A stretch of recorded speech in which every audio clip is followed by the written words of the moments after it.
Okay, a little preamble before we get into today's practice. Let's talk for a second about lower back pain. I feel like there's lots of different kinds of back pain, but there's kind of two main categories for me. There's the one that's caused by like, oh, we sit at our desks, we sit in our cars, our muscles are kind of tight, and we want to like open things up a little bit so we can relieve that pain.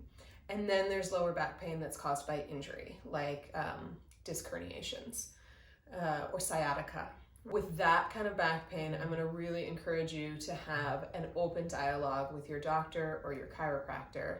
What I'm going to offer you today is based on my own experience with my own two herniated discs.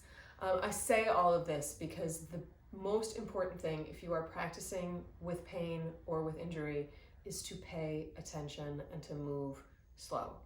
You want yoga to be part of the solution and not part of the problem. So with that in mind, for today, you're gonna want a strap, if you have one, or a long belt, something that you can use as a replacement for that.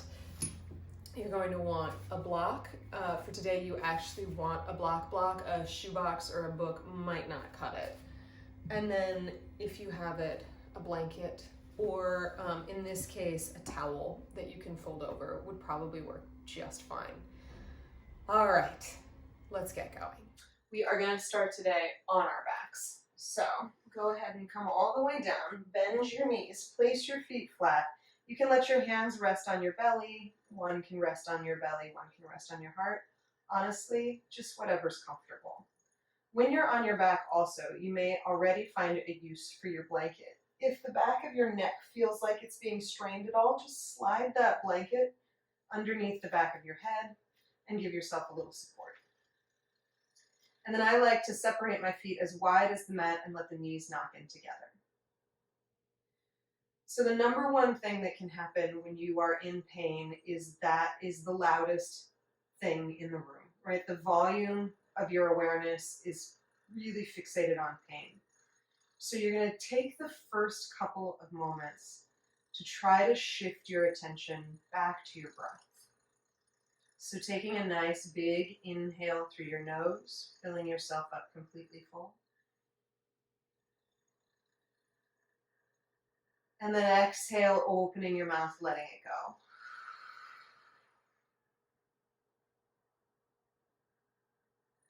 And begin. Big inhale through your nose.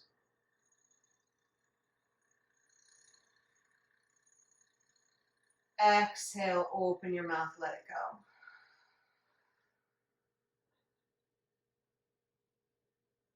And one more time, biggest inhale of your day so far, filling yourself up completely full.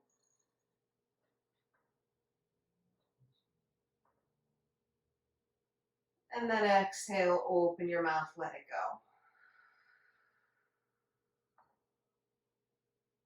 And then you start to find that steady, even breath in and out through your nose.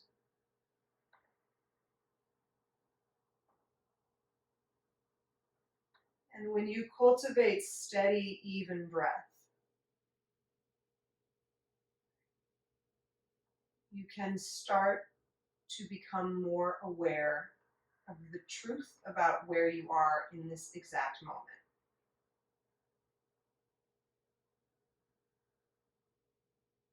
And when you're paying close attention, you can really start to find what works best for you to provide some relief.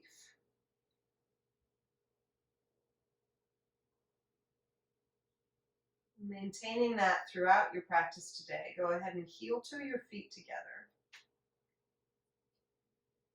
Draw your knees up into your chest. And you can start to give yourself little circles in either direction, either clockwise or counterclockwise. So you're giving your low back just a little gentle massage.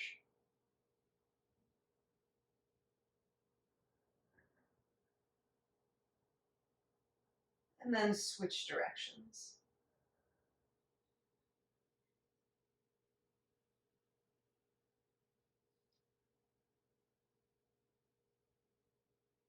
And then you're just going to allow your knees to fall to the right side of your mat. And then you're going to use your hands to help you sit up. So if you're in acute back pain, I'm going to encourage you to not rock your way up to seated, just because that can sometimes make things feel a little worse. And then you can move your blanket out of your way if you used it. You're going to come onto all fours. And then right away, you're just going to slide yourself onto your belly into a Sphinx pose. So with your shoulders stacked right up over your elbows, your fingertips pointing forward, you're going to lift your right leg and reach it all the way back to the back of the mat, so you're giving yourself a little bit of space.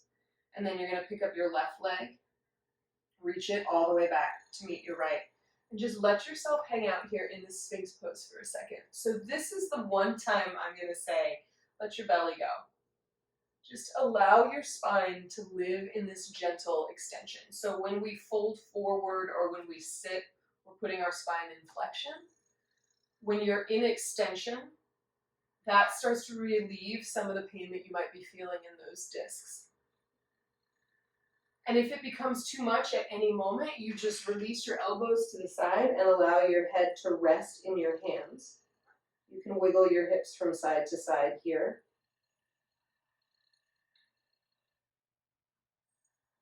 But you're going to give yourself about a minute to just sit here in this gentle Sphinx pose, shoulders drawing down the back, belly released, spine long.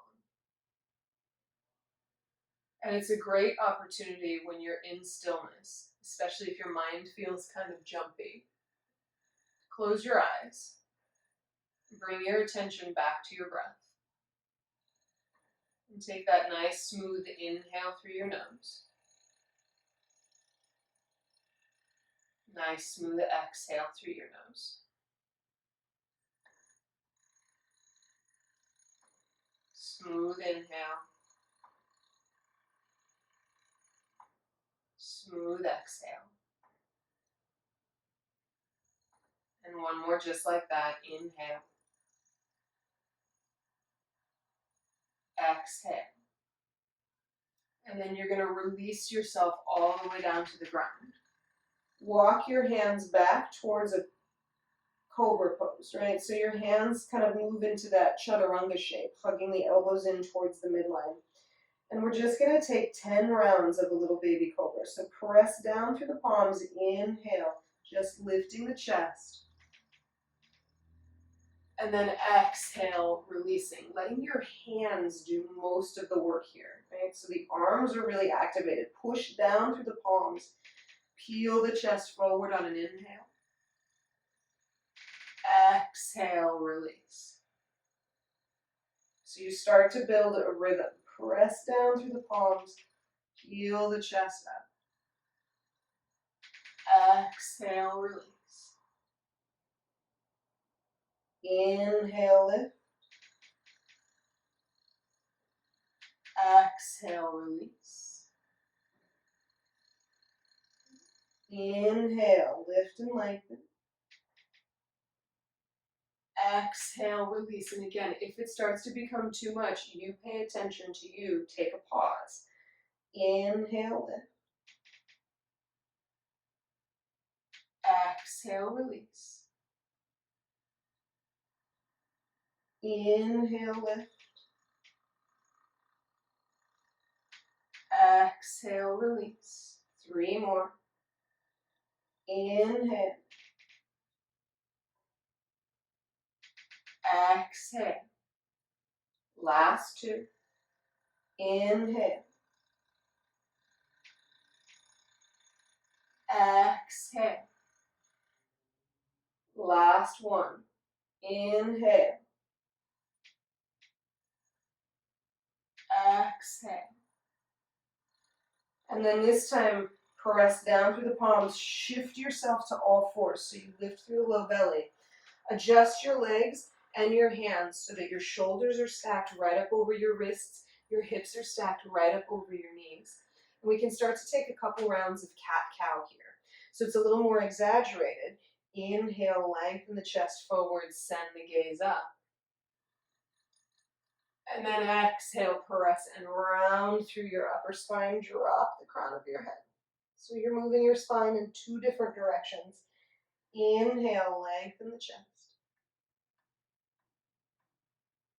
Exhale, press and round through your spine. One more time, inhale, lengthen.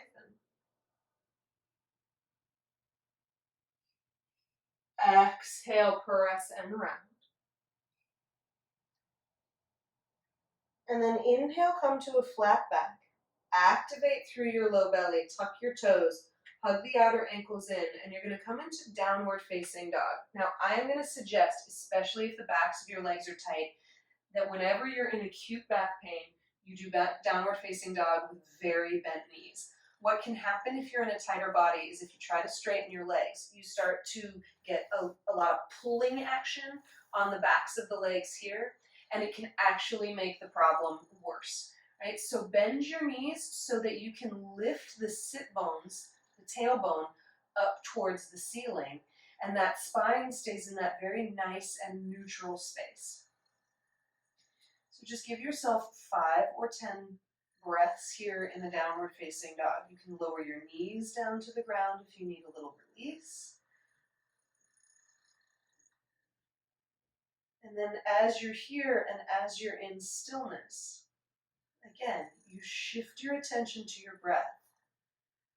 That act of paying attention to your breath starts to train your mind to pay attention in general. And then you can be really aware of what's going on in your body, especially in moments of pain, especially when the volume on that pain is so high, you can't focus on anything else. And then you may find that you want to kind of pedal out the feet a little bit, right? Lengthen through the backs of the legs. You can do any of these variations just so long as this portion of your spine, this low back, stays in a really nice neutral space. So just give yourself one more breath here in this downward facing dog.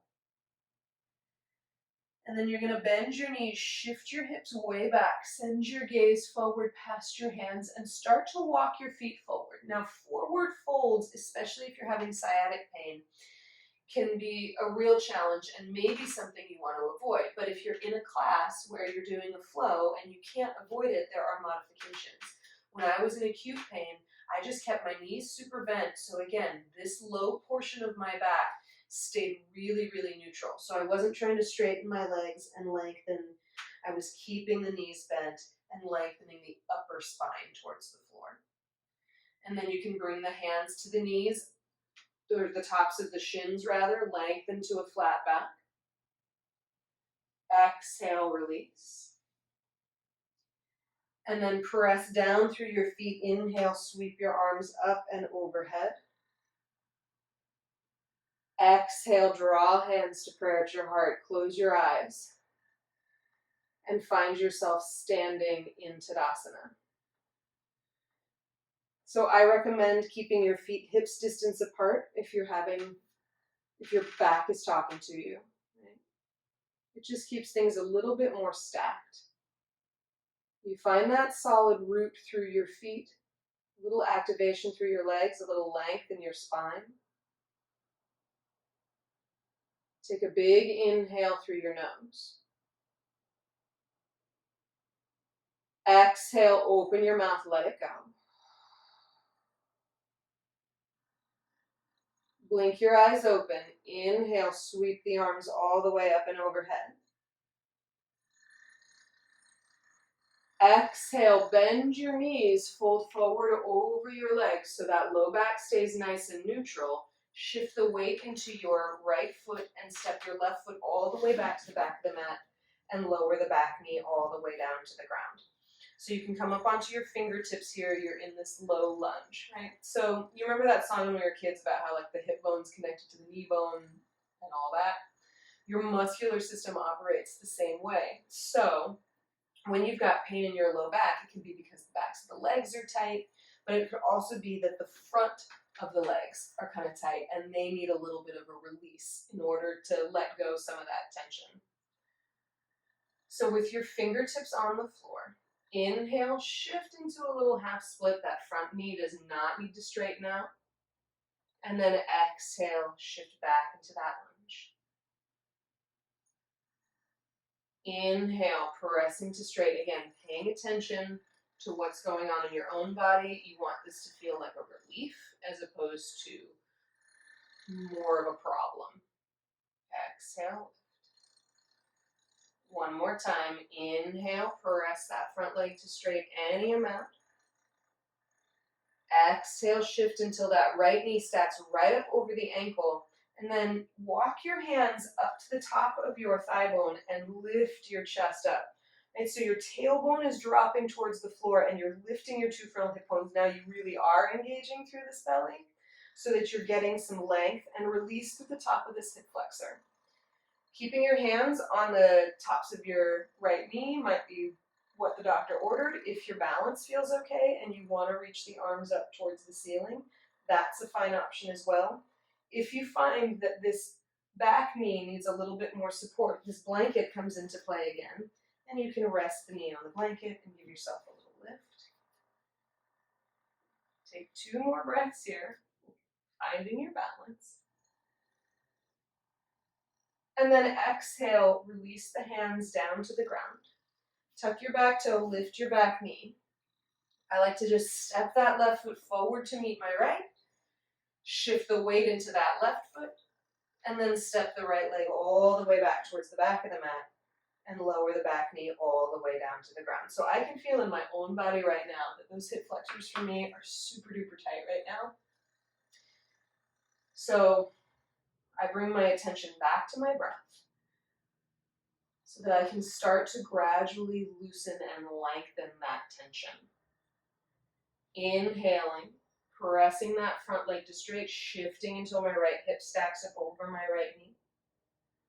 And then exhale, shifting back forward into that low lunge. Inhale, pressing that front leg to straight any amount, maybe sliding that blanket underneath my right knee if I need it. Exhale, shifting into the lunge.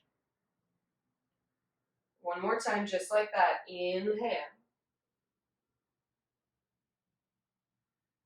And then exhale. And then walking my hands all the way up the top of that left thigh bone. Activating my tailbone towards the floor, lifting through my 2 frontal hip points so that that hip flexor gets released. And then gauging, because I'm paying attention, if reaching the arms up towards the ceiling is a good idea, or maybe keeping them resting and supported is a better idea. 2 more breaths here.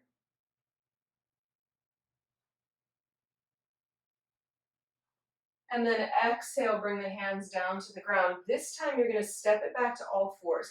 Now I'm going to suggest that if you're in a flow class and you're doing vinyasas, chaturangas, up dogs, etc., if you're in acute pain, skip the up dog, lower yourself to the belly, take a cobra, and then when you transition to your down dog, always transition through all fours, tuck the toes, and lift the hips up and back behind you. Right, so that that low spine stays nice and neutral the whole time. Take a big inhale through your nose here. Exhale, open your mouth, let it go. And then lower your knees all the way to the ground. Untuck the toes, and you're going to take it into a child's pose. So child's pose can feel like a big relief as you settle in. But sometimes if things are really on the tight side, it's going to be a really good idea here, especially if you're operating with some pain, to slide that blanket in between your calves and the backs of your thigh bones, and then take a block and place it underneath your head.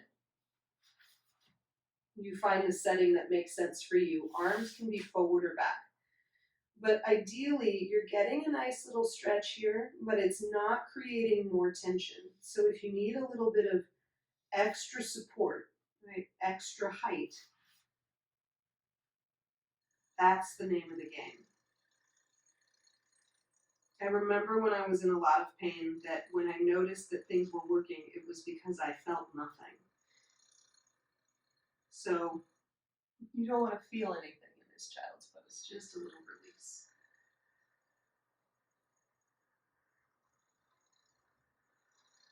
A couple more breaths here.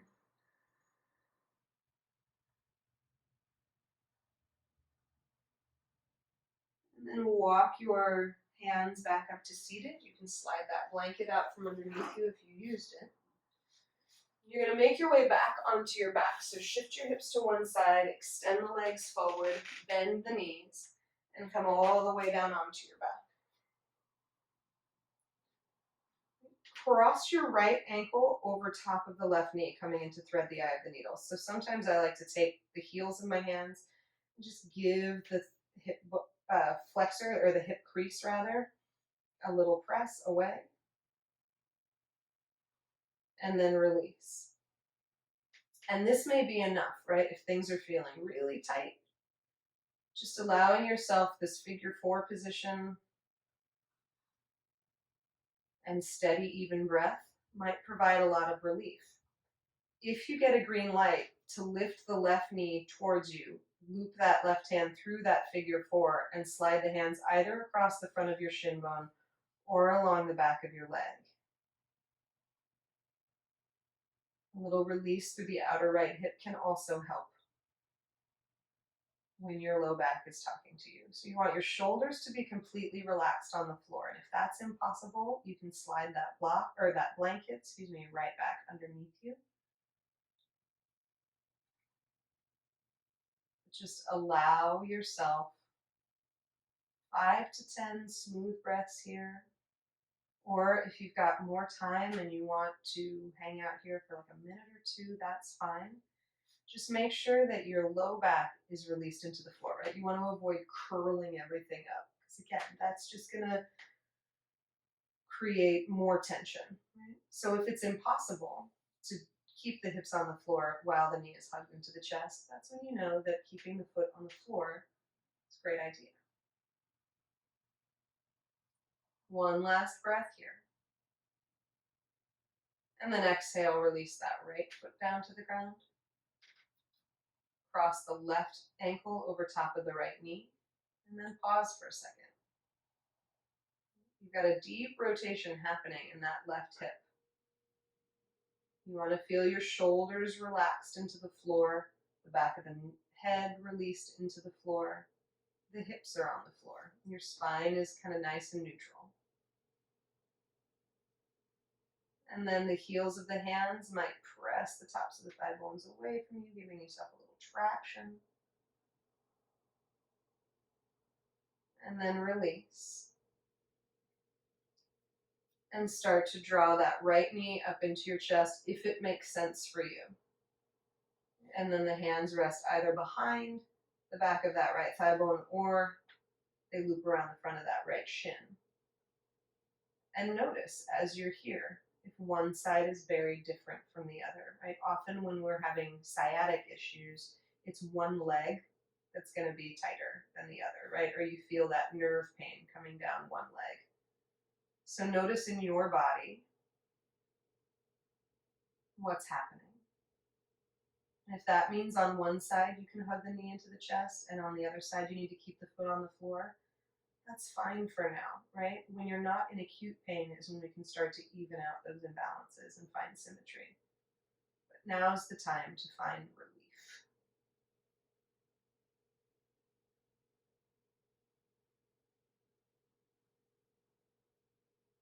Couple more steady breaths here.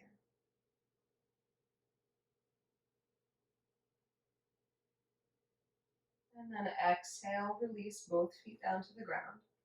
Now's the moment where you grab your strap. You're going to keep your left foot planted flat on the floor. Bend your right knee up into your chest. Loop the strap around the front of your, around the ball of your right foot.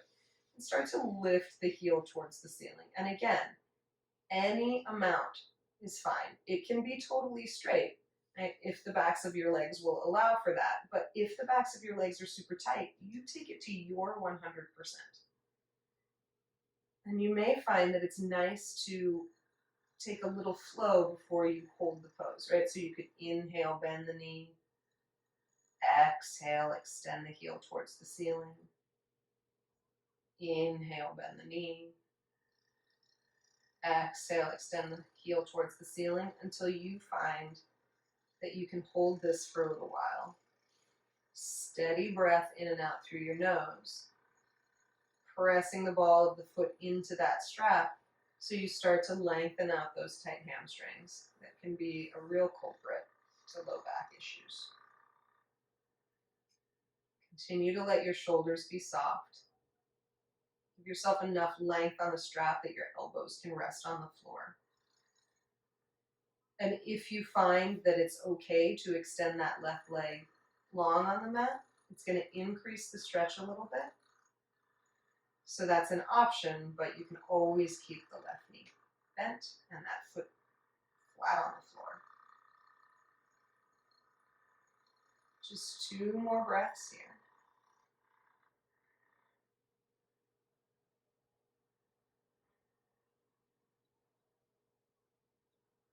And then exhale, release. Set that right foot down on the ground. Bend through the left knee, loop the strap around. And you'll start to extend that left heel up towards the ceiling any amount. So it may find that a static stretch is fine right away. Or maybe you bend through that left knee on an inhale. Exhale, extend the left heel towards the ceiling. Inhale, bend the knee. Exhale, extend the leg. One more time, inhale. Exhale. And then pause for several breaths. Noticing maybe a slight or a major difference between side 1 and side 2. Just letting your attention continually drift back to your breath.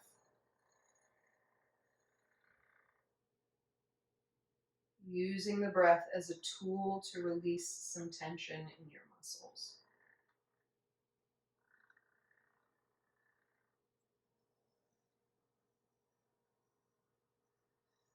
And then exhale, release that left foot down to the ground.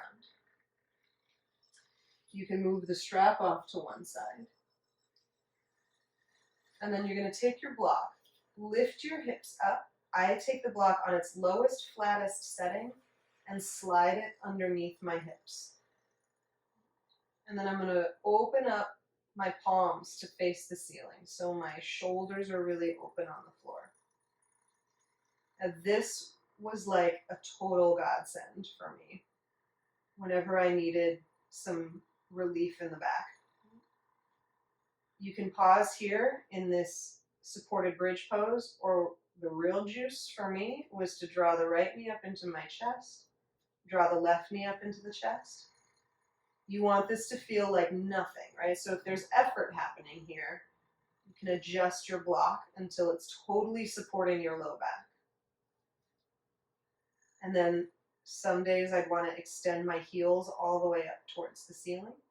If that felt like too much, I just kept the knees bent, kind of like my feet were dangling off a pier and into water. And I'd just hang out here for like a minute or 2. You can also do this pose with your legs up the wall, right? So you can get that hamstring length in a really, really supported way. You might not need, the block might be a little too much if your legs are up against the wall. In that case, I would slide a blanket underneath my hips and just chill.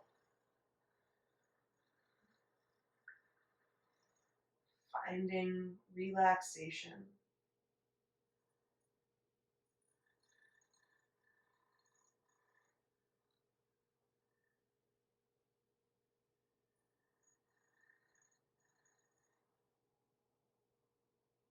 And then whenever you're ready, releasing the feet back down to the ground. Lifting the hips and sliding the block. And then this was like the real juicy bit for me. It was slowly lowering one vertebra at a time down to the ground until my whole back was on the floor again. And felt so good. And then you can just kind of let the knees rock a little bit from side to side. And then you'll begin to release yourself into Shavasana, extending the legs long. A great option here is to take your blanket, and I would roll it up. Now this can be a little tricky, right? Because you're super relaxed and now you need to adjust a prop. But I would roll to one side, slide that blanket underneath my knees, especially if the backs of the legs were tight. Come back down onto my back. And then adjust so that it was a very supported variation of Shavasana. So that again, my back was neutral. It felt like nothing. Which when you're in pain, feeling nothing is like a miracle. And then take one last big inhale through your nose. Exhale, open your mouth, let it go.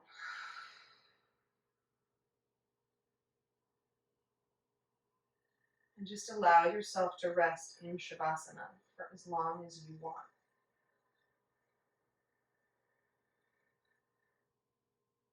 So staying there if you want.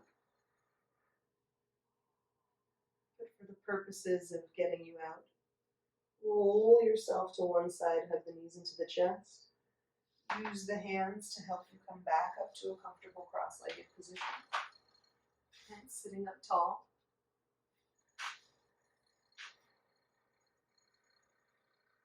Just allowing yourself a moment or two to sit still, fully awake, comfortable in your own skin.